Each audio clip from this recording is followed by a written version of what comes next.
And welcome to the news at 10. Idaho's longest-serving death row inmate is set to be executed this week.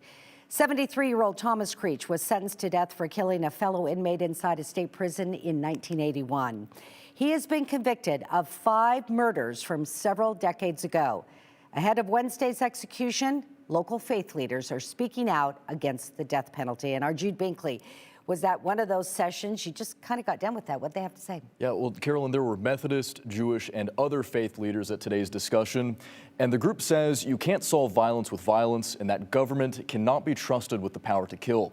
They would rather see Creech live out the rest of his life in prison. We remember the victims. Faith leaders came together Sunday to shine a light on the conversation around the death penalty. A lot of people want to be doing stuff like this, speaking out, churches getting involved, etc. They just needed somebody to step out in front for a minute, and that's what we're here to do. National nonprofit Death Penalty Action organized a conversation with local faith leaders to speak out against capital punishment before Thomas Creech's scheduled execution on Wednesday. Ultimately, we don't think government can be trusted with the power to kill. We don't think we need executions in order to be safe from people who've done awful things or to hold them accountable. And we know that's true because that's what we do in the vast majority of cases. Why kill people? Who kill people?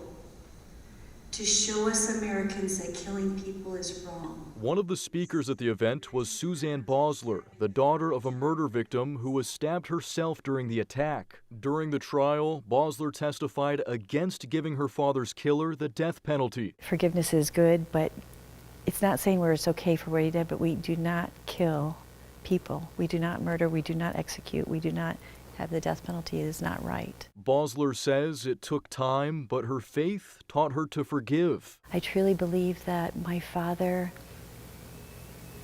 before he took his last breath, forgave him way before I did. But I know that my dad tried to save me, but he had been stabbed so many times it was impossible for him to help me.